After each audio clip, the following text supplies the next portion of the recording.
শুভ দুপুর। আমন্ত্রণ ব্যবসা বাণিজ্য আর অর্থনীতির সবশেষ সংবাদ নিয়ে নিউজ 24 নিয়মিত আয়োজন নিটোল টাটা বিজনেস আওয়ারে। ডলারের বাজার সরবরাহ সংকটে এখনও ডলারের বাজার এবং ডলারের বাজার নিয়ে আমাদের হাতে একটি রিপোর্ট রয়েছে। শুরুতেই চলুন রিপোর্টটি দেখে আসি।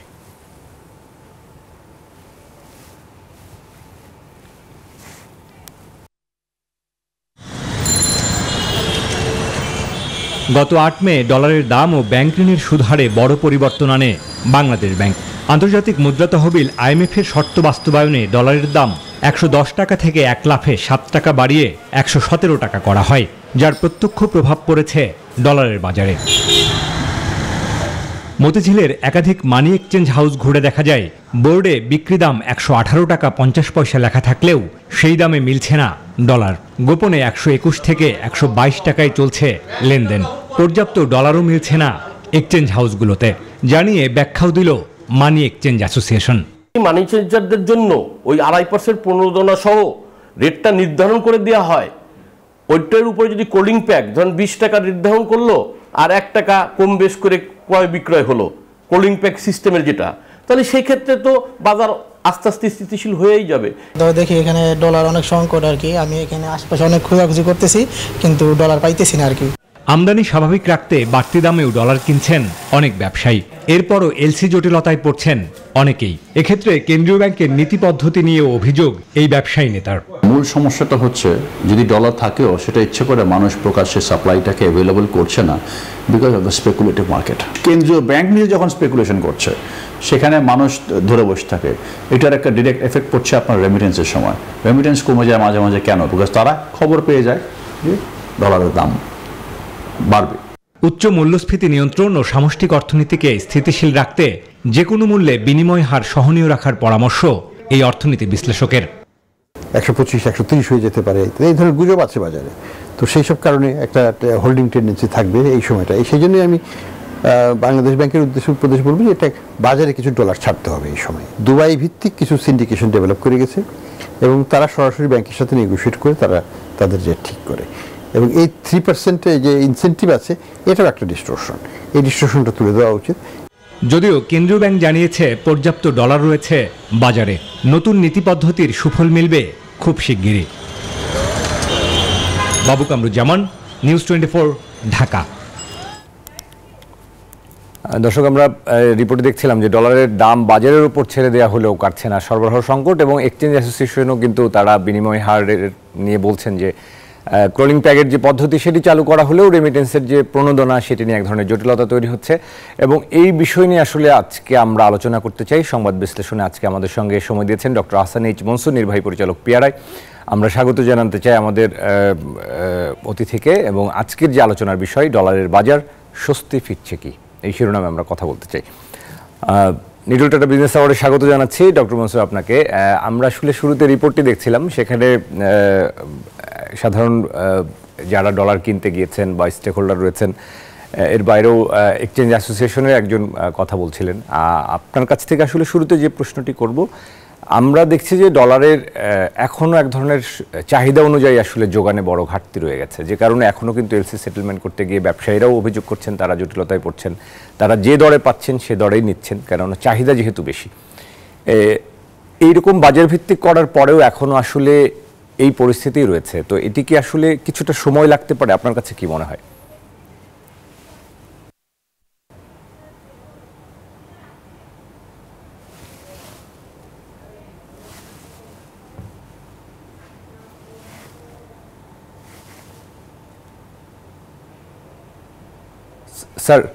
স্যার একটু আনমিউট করে কথা বলবেন কি? আমরা আপনাকে শুনতে পাচ্ছি না। হ্যাঁ জি, এখন শুনতে পাচ্ছি। আমি মনে করি যে হ্যাঁ, বাজারের অস্থিরতা এখনো আছে এবং কিছুটা অনিশ্চয়তা আছে বাজারে, এবং এই অনিশ্চয়তা এবং অস্থিরতা কাটানোর জন্য একটু সময় দিতে হবে এবং ইতিমধ্যে কিছু ইন্টারিম পলিসি মেজার্স বাংলাদেশ ব্যাংকে নিতে হবে। সেটাগুলো কি? সেগুলো একটা হচ্ছে যে দেখুন, যদি ১১৭ বা ১১৮ টাকার রেট হয়, ট্রলিং থেকে ১১৮ হতেই পারে, ১১৮ টাকা রেট হয়, সাথে যদি আপনি ২.৫% ৩% অ্যাড করেন সাবসিডি, তাহলে কিন্তু ১২০ টাকা ১২০ টাকা এমনি হয়ে যাচ্ছে। তো তাহলে বাজার দরের সাথে কিন্তু আর পার্থক্য থাকলো না। কাজে এই যে পার্থক্যটা যেটা থাকার মানে আমি মনে করি যে সাবসিডিটা তুলে দিলে এখানে কিন্তু একটা বড় রকমের পরিবর্তন আমরা দেখতে পাবো। সরকারের উচিত হবে সাবসিডিটা তুলে দেওয়া, এটা কোনো প্রয়োজন এখন আর নাই। বাজার ভিত্তিক ভাবেই তাদেরকে টাকা দেওয়া হচ্ছে, এবং আগে যেখানে 82 টাকা পেত সেখানে তারা 117 বা 120 টাকা বা 118 টাকা পাবে। বিশাল একটা লম্ফন তাদের আয়ে, মানে রেমিটেন্স যারা পাঠাচ্ছেন তাদের এবং তাদের পরিবারের, কারণ সেখানে কোনো সমস্যা হওয়ার কোনো সমস্যা প্রশ্নই উঠে না। তো এই প্রেক্ষাপটে এখানে সাবসিডি দেওয়াটা একেবারেই অমূলক, এবং এটা বাজারকে বিকৃত করছে, ডিস্টর্টেড করছে, এবং বাজারকে স্প্রেড বাড়িয়ে দিচ্ছে। সরকারের যে নীতি তাকেই কিন্তু এটা আন্ডারমাইন করে দিচ্ছে। কাজে আমি বলবো বাংলাদেশ ব্যাংকে এবং সরকারকে অবিলম্বে যেন এই সাবসিডিটা তুলে দেওয়া হয়, তাহলেই এই স্প্রেডটা একটু কমে আসবে। আমাদের ধারণা বাংলাদেশে সব সময়ই 2 থেকে 3 টাকা পর্যন্ত কার্ড মার্কেটের রেটটা একটু বেশি থাকে, এটা থাকবে, কারণ আমাদের তো ক্যাপিটাল অ্যাকাউন্টে এখনো কনভার্টিবিলিটি হয়নি। আমাদের মার্কেট একেবারে ইউনিফাইড হবে না কোনোভাবেই। আমাদের কারেন্ট এটা যেটা হচ্ছে ইন্টারব্যাংক মার্কেটে আমরা ইউনিফাইড করার চেষ্টা করছি, এবং সেটাই ঠিক এই মুহূর্তে। কার্ড মার্কেটকে আমাদের প্রচেষ্টা হবে কাছাকাছি রাখা। কাছাকাছি বলতে কত, 3 টাকা 3.5 টাকা এরকমের মধ্যে থাকলেই I will be very happy. কিন্তু এটা রাখা সম্ভব। কিন্তু সাবসিডি যদি দেই আমি 3 টাকা, তাহলে তো এর সাথে আবার আরো 3 টাকা যোগ হয়ে যাবে, তাহলে কিন্তু 500 টাকা তফাৎ হয়ে যাবে এবং বাজারটা স্থিতিশীল থাকবে। সাবসিডিটা তুলে দেওয়া উচিত। আর দ্বিতীয়ত যেটা হচ্ছে বাংলাদেশ ব্যাংকে করতে হবে সেটা হচ্ছে যে ওভারনাইট তো আর সিচুয়েশন চেঞ্জ হয়ে যাবে না। পলিসি চেঞ্জ হয়েছে আজকে কতদিন, 8 দিনের মতো, তার মধ্যে 6 দিন হচ্ছে কার্যকর দিবস। এই 6 দিনের মধ্যেই পুরো আমূল পরিবর্তন সম্ভব না, আমাকে সময় দিতে হবে। ইতিমধ্যে বাংলাদেশ ব্যাংকে যেটা করা দরকার, কিছু ডলার ছাড়তে হবে। কাদের মাধ্যমে ছাড়তে হবে? এটা ছাড়তে হবে এই ইন্টারব্যাংক মার্কেটিং, যে যারা খুচরো ক্রেতা, যারা ভারতে যাচ্ছে, থাইল্যান্ডে যাচ্ছে চিকিৎসার জন্য, বা ছাত্রছাত্রীরা বিদেশে যাওয়ার জন্য টাকা নিচ্ছে, সেই ক্ষেত্রে তারা যেন এই উল্লেখিত প্রাইস দরে 117 বা 118 টাকাতে তারা যেন কিনতে পারে, সেই ব্যবস্থাটা করে দেওয়া। তাহলেই কার্ড মার্কেটের উপর চাপটাও কমে আসবে। আমাদেরকে আরেকটা জিনিস খেয়াল করতে হবে, যে দুবাইতে বা বিশেষ করে মধ্যপ্রাচ্য এবং সিঙ্গাপুরে অনেক মধ্যস্বত্বভোগী বসে আছে। তারা কিন্তু কনসলিডেটর, তারা প্রচুর ডলার বিভিন্ন সোর্স থেকে কেনে, হয়তো 10 মিলিয়ন 20 মিলিয়ন 50 মিলিয়ন ডলার তারা কিনে ফেলেছে। কিনে নেগোশিয়েট করে ব্যাংকগুলোর সাথে আমাকে কত ভালো রেট দিতে পারবে, এই জায়গাটায় এই হস্তক্ষেপটা বন্ধ করতে হবে। আগের মতোই নিয়মিতভাবে যেন তারা টাকা পাঠায়, একে ধরে না রাখে। এটা করতে হলে কিছুটা ইন্টারভেনশনের দরকার আছে। আমরা তো বিদেশে যে ইন্টারভেন করতে পারবো না, আমরা আমাদের মার্কেটে আমরা অনড় থাকবো যে আমাদের টাকা এখন 118 বা 119 টাকার মধ্যেই আমরা রাখবো, এখান থেকে বের হতে দেবো না। এবং মনিটরি যে টাইটনিং এর কথা সরকার বলছেন, সেটা যেন কঠোরভাবে বাস্তবায়ন করা হয়। সেটা করতে পারলে ইনশাল্লাহ আমি মনে করি, আমি আশাবাদী যে ইন্টারেস্ট রেটের মাধ্যমে এবং সরকার যদি একটু বরংটা একটু কম করে বাজারে, তাহলে আমরা কিন্তু বাজারটাকে স্থিতিশীল করতে পারবো, মানি মার্কেটকেও স্থিতিশীল করতে পারবো, ফরেন এক্সচেঞ্জ মার্কেটকেও স্থিতিশীল, ইনফ্লেশনকেও কমিয়ে আনা সম্ভব হবে। তবে সময় লাগবে, এটা রাতারাতি হবে না। জি স্যার, আমার আরেকটি যে বিষয়টি একটু সুনির্দিষ্ট করে জানতে চাই, যে রেমিটেন্সের যে প্রণোদনার বিষয়টি, এটি আসলে সবসময় আমরা দেখেছি যে সাধারণ মানুষের মধ্যে একটা ধারণা তৈরি হয়েছে, এবং এমনকি যারা আসলে বিশ্লেষক রয়েছেন তারাও, বিশেষজ্ঞরাও সবসময় বলে এসছেন প্রণোদনা দেওয়ার কথা। আপনি একটু উল্টো করে বলছেন, এটি এক ধরনের শকিং হবে কিনা, যে সরকার যদি এটা করতে যায়, একদিকে আমাদের হুন্ডির প্রবণতা রয়ে গেছে, আমরা হুন্ডি থামাতে চাচ্ছি, সেই জায়গাটি নিয়ে একটু আপনার বিশ্লেষণ জানতে চাইব। দেখুন, হুন্ডির সাথে আমরা প্রতিযোগিতা পাবো না। হুন্ডি ব্যবহার করে কারা? যারা ডেসপারেট টাকা নিয়ে যাওয়ার জন্য। তারা কারা? তারা হচ্ছে এমন সব লোক যারা অসৎ উপায়ে বা বিভিন্নভাবে বিপুল সম্পদের অধিকারী হয়েছেন, দেশ থেকে টাকা পাচার করবেন, ব্যাংক খাত লুট করে নিয়ে দেশ থেকে ব্যাংক পাচার করবেন। তাদের সাথে তো আমরা প্রতিযোগিতা পারবো না। তারা তো 130 টাকা দিলেও তারা ডলার কিনবে, 140 টাকা দিলেও তারা ডলার কিনবে। সেটা হচ্ছে অর্থ পাচার। অর্থ পাচারকে আমরা বন্ধ করতে পারবো না। আমরা যেটাকে বন্ধ করতে পারবো সেটা হচ্ছে যে অর্থটা বাংলাদেশে আসছে, সেটা ব্যাংকিং খাতের থ্রুতে আসুক, মানুষের পকেটে করে না এসে, কার মার্কেটে আনতে হলে পকেটে করে আনতে হবে, অর্থাৎ নিজে এসে দিতে হবে, সেটা না এসে ব্যাংকিং খাতের থ্রুতে আসুক। সেইভাবে আসলে পরে এই দুটো মার্কেটের মধ্যে প্রতিযোগিতা সম্ভব, কিন্তু হুন্ডি মার্কেটের সাথে আমরা প্রতিযোগিতা করে টিকে থাকতে পারবো সেটা হবে না। আর দ্বিতীয় কথা হচ্ছে, যদি আমি মনিটরি টাইটনিংটা করি, সবার হাতে টাকা একটু কম থাকবে এবং ডলারের দাম এখন যথেষ্ট উচ্চ পর্যায়ে চলে এসছে। কাজে আগে যতখানি ডলার তারা পাচার করতে পারতো, এখন সমত পরিমাণ অর্থ দিয়ে তার চাইতে অনেক কম পাচার করতে পারবে। সেদিক থেকে তো আমরা কিছুটা সাশ্রয়ী হচ্ছি, কিন্তু হুন্ডি মার্কেট বন্ধ করে দিবে এটা এই সক্ষমতা কারোর আছে বলে আমার মনে হয় না, যতদিন পর্যন্ত না আমাদের দেশে দুর্নীতি, আমাদের দেশে বিভিন্নভাবে অনুপার্জিত অর্থ এবং ব্যাংক লুটের মাধ্যমে উপার্জিত অর্থ এগুলো থাকবে, পাচার ততদিন চলতেই থাকবে। স্যার, সেক্ষেত্রে আপনি বলছিলেন যে ব্যাংকের মাধ্যমে আনবার ক্ষেত্রে যে প্রণোদনা, সেটি তো এক ধরনের উৎসাহ বোধ করেন প্রবাসীরা। এই প্রণোদনা যখন তুলে দেওয়া হবে তখন তো তারা ব্যাংকের বাইরে গিয়ে চেষ্টা করবেন বাড়তি দরটি নিতে। বাড়তি দরটা ব্যাংক ছাড়া তো কেউ টাকা আনতে পারবে না, কনসলিডেটেড এখান দিয়ে ব্যাংক দিয়ে আনতে হবে। কারণ তারা কিভাবে আনবে? তারা কি পকেট ভরে টাকা নিয়ে আসবে? পকেট ভরে আনতে পারে শুধুমাত্র যারা ট্রাভেলার, এবং তো একটা সীমিত পরিমাণ। তো কাজেই এটা সম্ভব নয়, আমি চাইলেও পারবো না। 2 নম্বর কথা হলো যে আমার ইনসেন্টিভ আমি দিয়ে আমি এক ধরনের আসক্তি তৈরি করছি। আমি কেন এই আসক্তি তৈরি করবো? মাদক আসক্তির মতো দরকার তো নাই। আমি তো তাকে যথেষ্ট টাকা দিচ্ছি, তার তো কোনো টাকার অভাব হচ্ছে না, সে আগে চাইতে অনেক বেশি আয় করছে। সম পরিমাণ রোজগার করেই বাংলাদেশের কনটেক্সটে এখন তো অনেক আয় করছে সেই সব পরিবারগুলো। কাজে এই অতিরিক্ত অর্থটাকে তুলে দেওয়াটাই ভালো, এটা কোনো ভ্যালু অ্যাড করছে না। স্যার, আরেকটি বিষয় যে সম্প্রতি আমরা মূল্যস্ফীতির যে চাপ দেখছি, সেই জায়গাটিতে আসলে বাংলাদেশ ব্যাংক অনেক পলিসি নিয়েছে।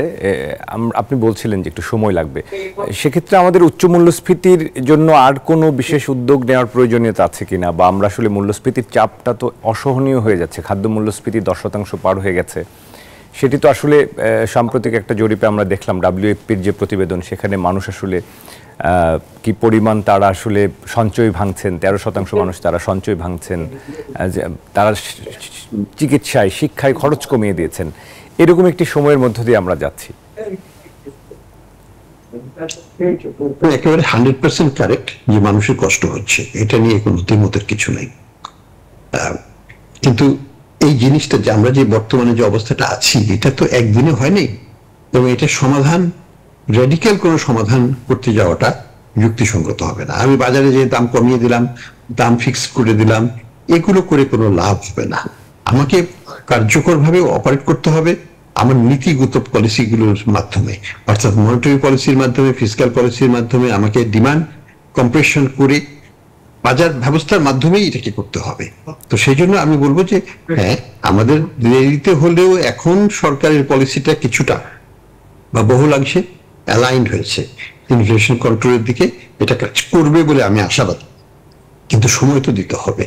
আমি তো 2 বছর কাজ করি নাই, এই পলিসিগুলো নেই। এখন এক সপ্তাহ পরেই কি আমি এটাকে সমাধান করে ফেলতে পারবো না। আমাকে অন্তত পক্ষে 6 মাস 9 মাস টাইম দিতে হবে। এই জন্য ধৈর্য ধরতে হবে, পলিটিক্যাল ক্যাপিটাল ব্যবহার করতে হবে, যে মানুষকে বলতে হবে, বুঝাতে হবে ধৈর্য ধরার জন্য, এবং অ্যাট দ্য সেম টাইম অতি দরিদ্র যাদের, তাদের জন্য বিশেষভাবে খাদ্য কর্মসূচি ইত্যাদি তো সরকার নিচ্ছে, সেগুলোকে আরো এফেক্টিভ করতে পারেন, আর একটু বিস্তৃতি করতে পারেন, যাতে মানুষের কষ্টটা কম হয়, বিশেষ করে যারা অতি দরিদ্র তাদের কষ্টটা যেন কম হয়। নিশ্চয়ই স্যার, এবারের বাজেটে আসলে আমাদের ফোকাসের জায়গাটা কি হওয়া উচিত? আর 6 জুন যেহেতু বাজেট পেশ করা হবে, খুব কাছাকাছি সময়, আমাদের আসলে মূল ফোকাসের জায়গাটি কি হওয়া উচিত? মূল ফোকাস যেটা আমি দেখতে পাচ্ছি, বাজেট থেকে সরকারও বুঝতে পেরেছেন যে বাজেটকে বেশি উচ্চভিলাষী করা যাবে না, বাজেটের আকারটাকে একটা ছোটর মধ্যে রাখতে হবে। এবং আমরা যে নাম্বারগুলো পাচ্ছি সরকারের কাছ থেকে বিভিন্ন গণমাধ্যমে, সেটা আমাকে একটু স্বস্তি দেয় যে বাজেটটা প্রকৃত মূল্যে গত বাজেটের চাইতে ছোট হবে। প্রকৃত মূল্যে টাকার অঙ্ক একটু বাড়লেও আসলে ক্রয় মূল্যে এটা কমে যাবে। তো সেটা আমি মনে করি যে বর্তমান প্রেক্ষাপটে সেটা সঠিক সিদ্ধান্ত, এবং এটাও আমাকে মার্কেট স্টেবিলাইজেশনে সহায়ক ভূমিকা রাখবে। সাথে যেটা সরকার সেটা করছে, সেটাকে আমি প্রশংসা করি, যে বিদেশ থেকে যত বেশি সম্ভব ঋণ নিয়ে, সেটা বাজেট সাপোর্টই হোক বা সেটা প্রকল্প ঋণ হোক, সেটা করে বাজেটটাকে মোটামুটিভাবে ফাইন্যান্সিংটা যেন ডোমেস্টিক ফাইন্যান্সিংটাকে একটু কমিয়ে রাখা যায়, একটু লেভেল কনস্ট্রেন্ট রাখা যায়, যাতে এই সুদের হারের উপর বেশি চাপ না পড়ে, ট্রেজারি বিল যেন খুব বেশি না হয়।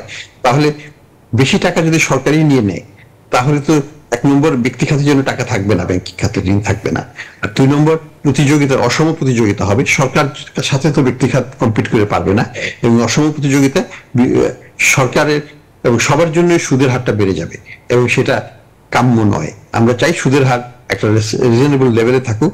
সেটা হয়তো গভর্নর মহোদয় বলেছেন 14%, এটা 14 হতে পারে, 15 হতে পারে, 13 হতে পারে, যেটাই হোক না কেন বাজার ভিত্তিক একটা লেভেলে থাকুক, এবং এটাকে কমিয়ে রাখার জন্য সরকারের থেকেও চাহিদাকে কমাতে হবে।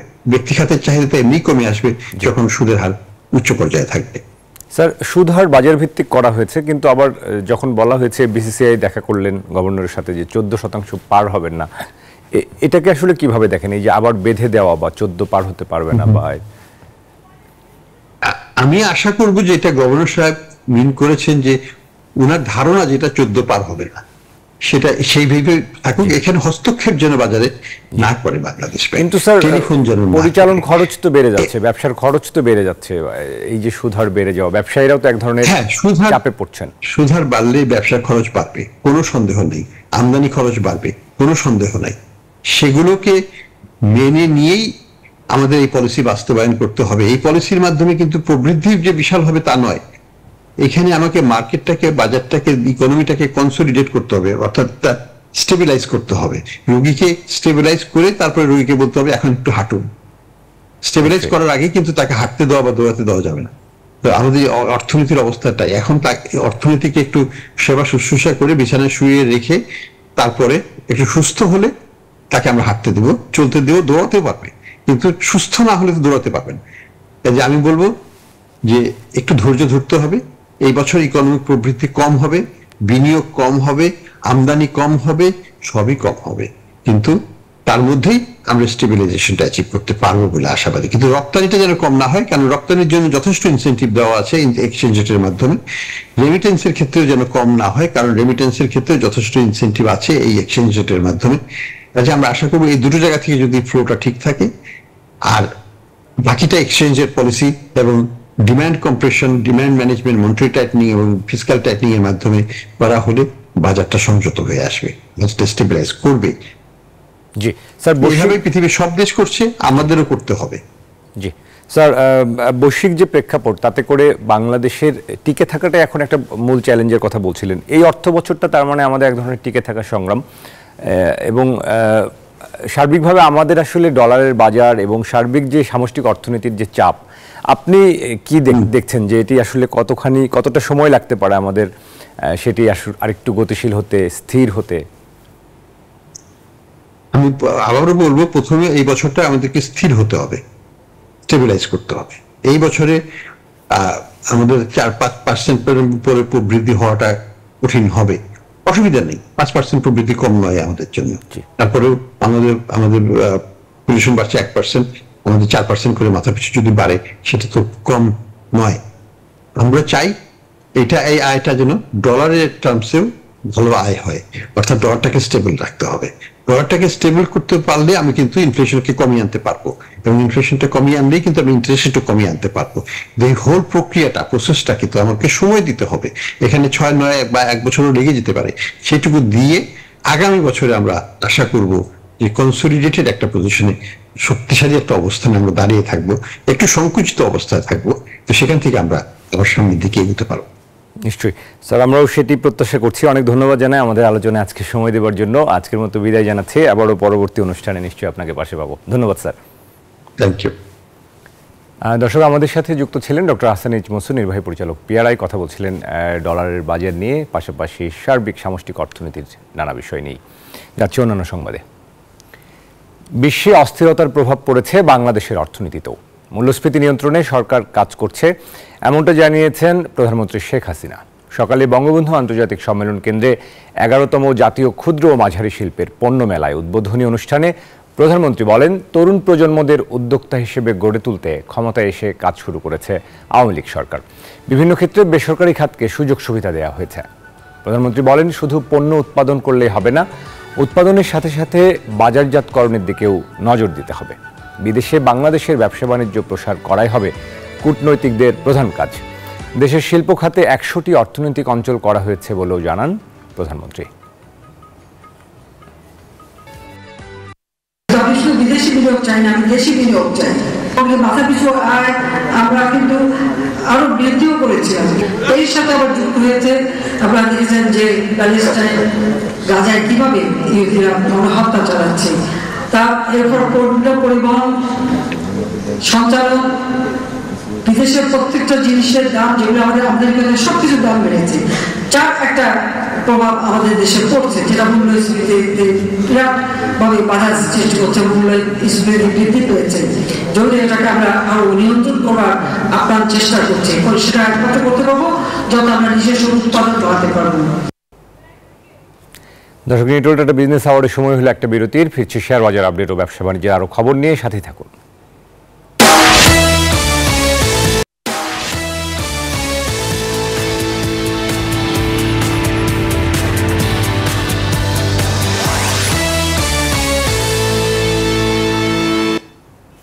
দর্শক, বিরতির পর আবার স্বাগত নিউট্রাল বিজনেস আওয়ারে।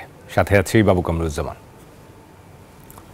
স্মার্ট কার্ডের আওতায় আসছে ওএমএস এর মাধ্যমে চাল ও আটা বিক্রি কার্যক্রম। সকালে এই কার্যক্রমের উদ্বোধন করেন খাদ্যমন্ত্রী সাধন চন্দ্র মজুমদার। বর্তমানে 14 লাখ পরিবার এই সুবিধা পাচ্ছে, যাদের সবাইকে স্মার্ট কার্ডের আওতায় আনা হবে। এ বিষয়ে আরও জানাতে আমাদের সহকর্মী রিয়াজ সুমন রয়েছেন মিরপুরে। আমরা তার কাছ থেকে সবশেষ অবস্থা জানব। ওএমএস এর মাধ্যমে চাল ও আটা বিক্রি কার্যক্রমের খবর জানবো আমরা তার কাছে।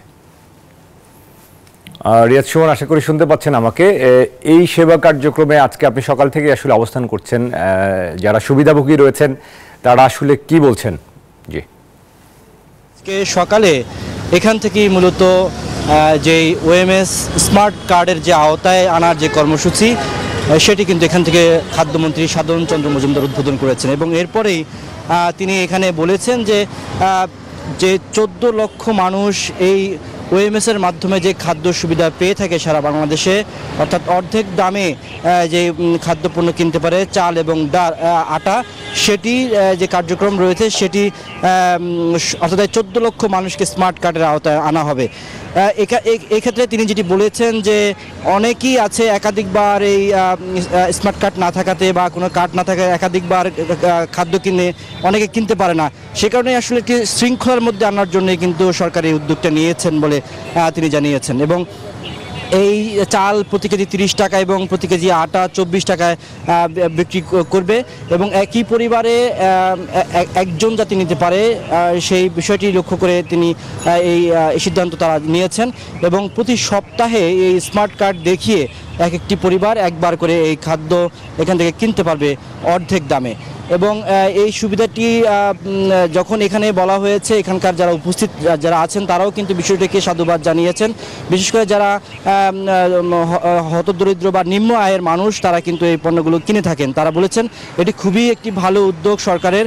এবং তারা বলেছেন যে অনেক সময় তারা দীর্ঘ সময় লাইনে দাঁড়িয়েও এই খাবার বা এই চাল এবং আটা কিনতে পারতো না, কিন্তু আজকে যে উদ্যোগটি নেওয়া হয়েছে এবং যে তাদের হাতে যে কার্ড তুলে দেওয়া হয়েছে, এর মাধ্যমে তারা খুব সহজেই এখান থেকে আটা এবং চাল কিনতে পেরেছেন এবং তারা স্বস্তি প্রকাশ করেছেন। বলছেন যে এভাবে যদি সরকার এই বিষয়টিকে স্মার্ট কার্ডের আওতায় নিয়ে আসে, তাহলে প্রত্যেকটি নিম্ন আয়ের মানুষ বা যাদের একেবারে যাদের হতদরিদ্র, যাদের দরকার বিশেষ করে, সেই মানুষগুলি কিন্তু এই সুবিধাটি পাবে।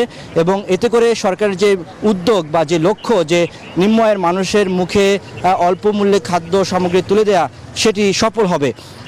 এখানে যারা দায়িত্বশীল আছেন, বিশেষ করে যারা ডিলার, তারাও বলেছেন যে এই উদ্যোগটি খুবই ভালো এবং তারা বলছেন যে এটি আজকে উদ্বোধন হওয়ার পর থেকেই তারা এখানে যে খাদ্য সামগ্রী বিক্রি, সেখানে একেবারেই ডিসিপ্লিন অর্থাৎ একটি শৃঙ্খলার মধ্যে এটি চলে এসেছে এবং তারা বলছেন খুবই স্বাচ্ছন্দ্যে মানুষ এটি গ্রহণ করেছে। এবং তারা বলছে এতে করে একদিকে যেমন একই পরিবার, প্রত্যেকটি পরিবার আর এই খাদ্য সামগ্রী কেনার সুযোগ পাবে, সেই সাথে তাদের গ্রাহক সংখ্যা অর্থাৎ ক্রেতার সংখ্যাও বাড়বে। এতে করে সব কিছু মিলে আসলে মূল যে উদ্দেশ্য সরকারের সেটি সেই লক্ষ্যটি আসলে অর্জন হবে। অর্থাৎ বর্তমান সরকার দরিদ্র হতদরিদ্র মানুষকে আসলে অল্প মূল্যে খাদ্য দিয়ে সহায়তা করার জন্য কিন্তু যে উদ্যোগটি নিয়েছে, সেই উদ্যোগটি কিন্তু সারা দেশে প্রায় 14 লক্ষ মানুষ কিন্তু এই সুবিধাটি পাচ্ছে। খাদ্যমন্ত্রী জানিয়েছেন, খাদ্যমন্ত্রী বলেছেন যে এইটি যদিও বর্তমানে 14 লক্ষ মানুষ এই সুবিধাটি পাচ্ছে, কিন্তু এই সুবিধাটি আসলে আরও যদি মানুষ থাকে, অর্থাৎ আরও যদি প্রয়োজন হয়, সেই সংখ্যা কিন্তু আরও বাড়বে, অর্থাৎ সার্বজনীন হয়ে যাবে বিষয়টি। এখানে যে কোনো মানুষ, যে কোনো পরিবারের মানুষ কিন্তু এই অল্প মূল্যে খাদ্য সামগ্রী কিনতে পারবে। তো বাবু, এই ছিল আমার কাছে মিরপুর থেকে এই আজকের যে স্মার্ট কার্ডের আওতায় নিয়ে আসার ওএমএস এর কার্যক্রম, সেই সবশেষ খবর। জি বাবু, রিয়াজ সুমন, অনেক ধন্যবাদ আপনাকে আমাদের সাথে যুক্ত হওয়ার জন্য। দর্শক, এবারে জানাবো শেয়ার বাজারের খবর।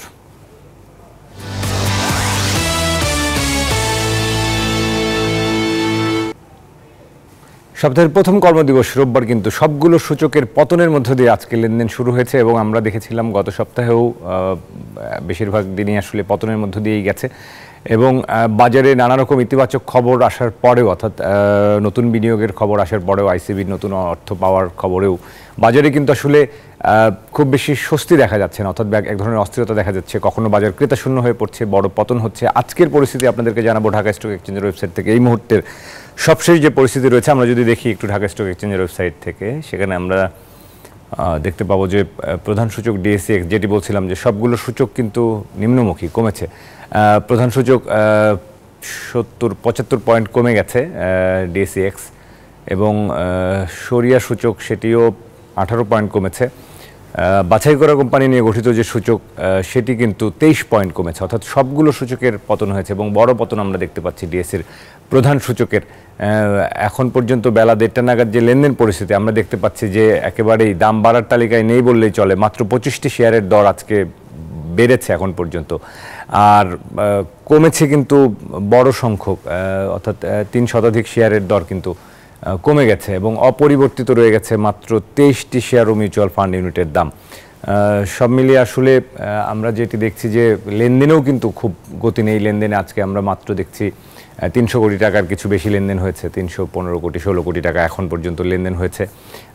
অর্থাৎ লেনদেন এবং সূচক সার্বিকভাবে বাজারে আজকে বড় ধরনের পতন এবং বড় ধরনের ধস বলা যায় এটিকে। পুঁজিবাজারে কিন্তু বিনিয়োগকারীদের এক ধরনের অনাস্থায় দেখা যাচ্ছে এবং একেবারেই ক্রেতা শূন্যই বোঝা যাচ্ছে। আজকের দিনেও কিন্তু মাত্র যেখানে 25টি শেয়ারের দর বেড়েছে এবং অপরিবর্তিত রয়ে গেছে 23টির দর, যেটি আমরা দেখছিলাম। তো এই ছিল সব মিলিয়ে পুঁজিবাজার পরিস্থিতি। পুঁজিবাজারের নিম্নমুখী লেনদেন চলছে। আমরা এবারে মুদ্রা বাজার পরিস্থিতি জানাবো আপনাদেরকে। প্রধান মুদ্রার বিনিময় মূল্য, শুরুতেই যদি মার্কিন ডলারের কথা বলি, যে এখন কিন্তু আনুষ্ঠানিক দর ঘোষণার পর এখন কিন্তু সোনালী ব্যাংকে আমরা দেখছিলাম যে কিছুদিন আগে 115 টাকা ছিল। এখন নতুন যে বাংলাদেশ ব্যাংক ঘোষিত আনুষ্ঠানিক দর, সেখানে অর্থাৎ 1 টাকা ক্রলিং প্যাক পদ্ধতিতে ওঠানামা করতে পারবে। সেখানে আমরা দেখতে পাচ্ছি মার্কিন ডলার 117 টাকায় এখন কেনা হচ্ছে, 118 টাকায় বিক্রি করা হচ্ছে। এটি কিন্তু আসলে আনুষ্ঠানিক দর, বাংলাদেশ ব্যাংকের বেঁধে দেওয়া দর। আমরা যেটি রিপোর্টে দেখছিলাম যে খোলা বাজারে আর কিছুটা বেশি ইউরো রয়েছে, 125 টাকায় কেনা হচ্ছে, 131 টাকায় বিক্রি হচ্ছে। পাউন্ড 143 টাকায় কেনা হচ্ছে, 147 টাকায় বিক্রি করা হচ্ছে। চীনা ইউয়ান রয়েছে 13 টাকা ক্রয় মূল্য এবং বিক্রি মূল্য 17 টাকা, কেনা বেচায় বড় ব্যবধান।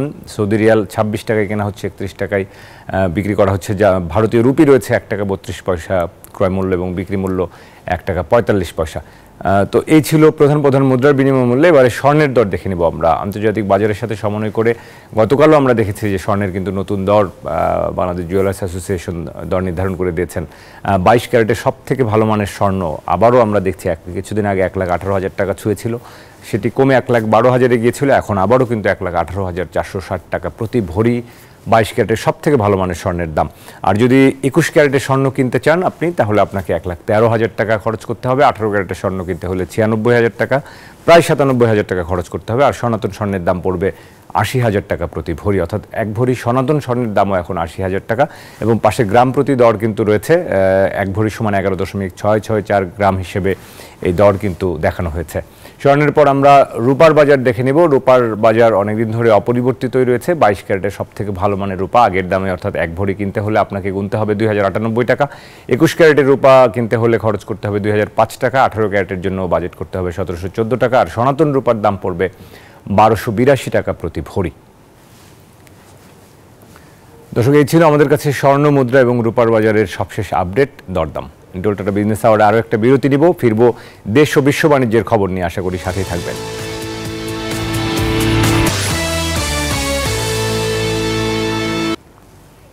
দর্শক, আবারও স্বাগত নিটোলটাটা বিজনেস আওয়ারে। এবারে জনপদে শিল্প ও বাণিজ্যের খবর।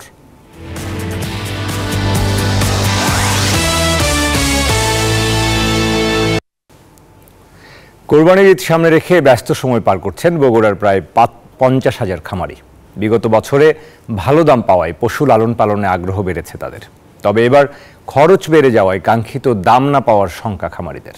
প্রাণী সম্পদ অধিদপ্তর বলছে, বিভিন্ন প্রকল্পের মাধ্যমে খামারিদের সহায়তা দেয়া হচ্ছে। খামারে খামারে খামারিদের ব্যস্ততা। কদিন বাদেই পুরোদমে শুরু হবে কোরবানির পশুর হাট। সেখানে বিক্রির উদ্দেশ্যে গরু মোটাতাজা করছেন খামারিরা।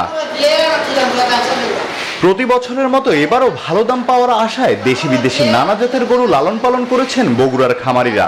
কোরবানি উপলক্ষে গরুটা পালি লালন পালন করি, আর মনে করেন যে ওই কোরবানির উপলক্ষে পেলে আপনি যখন দাম হয় তখন বেঁচে ফেলে দিয়ে। খাদ্যের দাম বেশি, আমরা একটা আশা আছি যে আমরা মোটামুটি এবার কোরবানির ভিতর দাম পাবো। শুধু খামার নয়, বসত বাড়িতেও গরু লালন পালন করে প্রান্তিক খামারিরা বাড়তি আয় করছেন। এবার গোখাদ্যের দাম বেড়ে যাওয়ায় খরচ বেড়েছে, তাই হাটে ন্যায্য দাম পাওয়া নিয়ে শঙ্কা কাটছে না। যদি বাজার টান যায় তাহলে পয়সা দুটা পাবো, আর ঢিল যায় আবার তারা রাখবো না, ওকে আবার ছোট কিনে আবার পাইলে 1 বছর পালবো। আবার সময়ের চেয়ে অনেক খরচ বেড়ে গেছে, এখন মানে গরু খুব কষ্ট হচ্ছে আমাদের মানে লালন পালন করতে। প্রত্যেক মাসে প্রত্যেকটা গরুতে 5,000 টাকা করে খরচ আমার বেড়ে গেছে। সেই হিসাব করে আমার কাছে মনে হইতেছে এই বছর খামারে আমার লস হবে। প্রাণী সম্পদ কর্মকর্তার দাবি, এবারও কোরবানির জন্য পশুর সংকট হবে না। খামারিদের বিভিন্নভাবে সহায়তা করা হচ্ছে বলেও জানান তিনি। প্রোডিউসার গ্রুপের সদস্য আছেন, তাদেরকে নিয়মিত প্রশিক্ষণ, কৃমিনাশক বিতরণ, টিকা প্রদান সহ কার্যক্রম অব্যাহত আছে। জেলা প্রাণী সম্পদ অফিসের তথ্য মতে বগুড়ায় এবার 48,453 জন খামারি প্রায় 7.5 লাখ পশু প্রস্তুত করেছেন কোরবানির জন্য। Desk report, news 24। কোরবানির ঈদ সামনে রেখে ব্যস্ত সময় পার করছেন কৃষি যান্ত্রিকীকরণে ধান কাটা মেশিন এখন গলার কাঁটা দিনাজপুরের কৃষকদের। যন্ত্রাংশের অভাবে শতাধিক হারভেস্টার মেশিন নষ্ট হয়ে পড়ে আছে বলে জানান তারা, যে কারণে লোকসান গুনতে হচ্ছে চাষিদের। সরকারের ভর্তুকি দামে এসব হারভেস্টার মেশিন কৃষকদের দেয়া হলেও দায় এড়িয়ে যাচ্ছে কৃষি বিভাগ। ফখরুল হাসান পলাশের তথ্য ছবিতে ডেস্ক রিপোর্ট। দিনাজপুরের বোচাগঞ্জ উপজেলার ভররা গ্রামের কৃষানী জেবুন নেহার অনেক কষ্টে নিজের জমানো 5 লাখ টাকা ঋণ নিয়ে একটি কম্বাইন্ড হারভেস্টার মেশিন কেনেন সরকারের দেওয়া ভর্তুকি মূল্যে। মাত্র 1 মৌসুমে ধান কাটতে পেরেছেন। এরপর মেশিনটি নষ্ট হয়ে পড়ে রয়েছে নিজ বাড়ির পরিত্যক্ত জায়গায়। এই ধান কাটা মেশিনের যন্ত্রাংশের আকাশ ছোঁয়া দামের কাছে নিজেকে আত্মসমর্পণ করেছেন এই কৃষানী। এই যে অর্ধেক দাম দিয়ে দিল, গাড়িটা নিলাম, নেওয়ার পরও মনে করেন যে এখন এটাতে অনেক কিছু চলে গেল আমাদের, অনেক নিজের ইয়ে থেকে, সংসার থেকে। ঋণ মাহাজনে আমরা গ্রেপ্তার। এখন এই ঋণ মাহাজন পরিশোধ করবো না, সংসার চালাবো না, গাড়ি তো পড়েই আছে। শুধু জেবুন নেহার নয়, কৃষি যান্ত্রিকীকরণের সরকারি মহৎ উদ্যোগে অনেক চাষির কাছে এই মেশিন এখন গলার কাঁটা। বোরো ভরা মৌসুমে ফসল ঘরে তোলা নিয়ে দুশ্চিন্তায় কৃষকরা। মাননীয় প্রধানমন্ত্রী যে কৃষি যান্ত্রিকরণের একটা উদ্যোগ নিয়েছে, এটা এত মহান উদ্যোগ যে কৃষকের কাছে এটি কিন্তু একটা মানে আশীর্বাদ স্বরূপ। কিন্তু এই আশীর্বাদটি সম্পূর্ণ নষ্ট হতে চলছে সরকারের যে কৃষি সম্প্রসারণ অধিদপ্তর তাদের গাফিলাতির কারণে। সরকারকে এনলিস্টেড করা এ বা বি ক্লাস গাড়ি দিয়ে, বাট আমাদের হাতে দেওয়া হয় সি ডি ই এফ এই টাইপের। ধান পাকতেছে মাঠে, কিন্তু ধান কাটতে পারতেছি না, গাড়ি এখন বাসায় পড়ে আছে। চাষিরা এ বিষয়ে লিখিত মৌখিকভাবে একাধিকবার স্থানীয় কৃষি অফিসে অভিযোগ দিলেও মেশিন মেরামতে কোনো উদ্যোগ নেওয়া হয়নি। হারভেস্টার পরিচালনার ক্ষেত্রে বিভিন্ন সমস্যার সম্মুখীন হয়ে আমরা উপজেলা কৃষি অফিসের মাধ্যমে বা জেলা কৃষি অফিসকে আমাদের সমস্যা সুবিধা অসুবিধাগুলো জানাই, কিন্তু দিন শেষে আমরা সেখান থেকে আশানুরূপ একটা ফলাফল পাই না। কৃষি কর্মকর্তার দাবি হারভেস্টার মেশিন নষ্টের দায় তাদের নয়। এ পর্যন্ত আমার কাছে কেউ কোনো অভিযোগ করেনি, বলেনি যে আমরা সমস্যা হচ্ছে। কৃষক করে না, আপনারাই করেন অভিযোগ। দিনাজপুর জেলার 5 শতাধিক কম্বাইন্ড হারভেস্টার মেশিন রয়েছে। Desk report, news 24। দর্শক, এবারে বিশ্ব বাণিজ্যের খবর।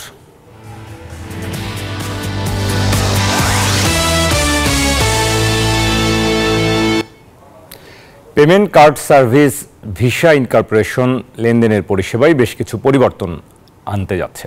এই অনুসারে শিগগিরই একটি কার্ডের আওতায় আসছে একাধিক ক্রেডিট কার্ড, ব্যাংক অ্যাকাউন্ট ও পেমেন্ট সুবিধা। সান ফ্রান্সিসকোয় ভিসার সদর দপ্তরে বার্ষিক পেমেন্ট ফোরামে সম্প্রতি এই ঘোষণা দেওয়া হয়। বিশেষ করে কন্ট্যাক্টলেস লেনদেন গ্রাহকদের আস্থা দিন দিন বাড়ছে। এরই মধ্যে এ ধরনের চাহিদার সঙ্গে সাড়া দিয়ে উত্তর আমেরিকার বাজারে কিছু পদ্ধতিগত পরিবর্তন এসেছে বলে জানিয়েছে ভিসা।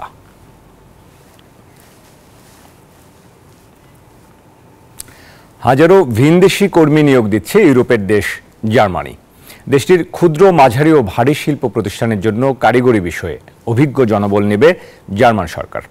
আগ্রহীদের নির্দেশনা মেনে আবেদনের আহ্বানও জানিয়েছে ওলাফ শলজ সরকার। এতে বাংলাদেশিদের জন্যও বড় সুযোগ তৈরি হয়েছে। কর্মী সংকট কাটাতে বহু প্রবাসী জনবল প্রয়োজন ইউরোপের শক্তিশালী অর্থনীতির দেশ জার্মানির। বিগত বছরগুলোর মতো এই বছরও কয়েক হাজার ভিনদেশি কর্মী চাইছে ওলাফ শলজ সরকার। তবে শর্ত রয়েছে, আগ্রহীদের অবশ্যই দক্ষ এবং অভিজ্ঞ হতে হবে, তবেই মিলবে স্বপ্নের দেশে পাড়ি জমানোর সুযোগ। জার্মানির ক্ষুদ্র, মাঝারি ও ভারী শিল্প প্রতিষ্ঠানের বিভিন্ন পদে প্রয়োজন কারিগরি বিষয়ে অভিজ্ঞ জনবল। ওলাফ শলজ সরকারের দাবি, সারা বিশ্বের শ্রম ও দক্ষ শ্রমিকের বাজার হিসেবে জার্মানি বেশ আকর্ষণীয়। দেশটির এই শিল্পকে মজবুত করতে আরও বিদেশি দক্ষ জনবলের কোনো বিকল্প নেই।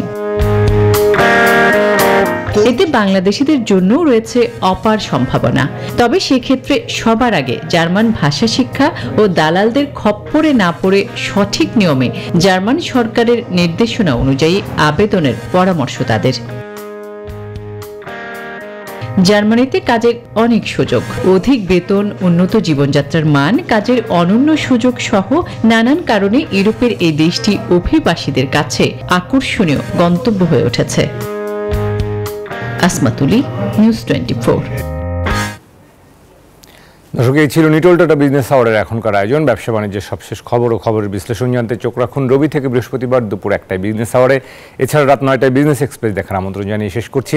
এতক্ষণ সাথে থাকার জন্য সবাইকে ধন্যবাদ।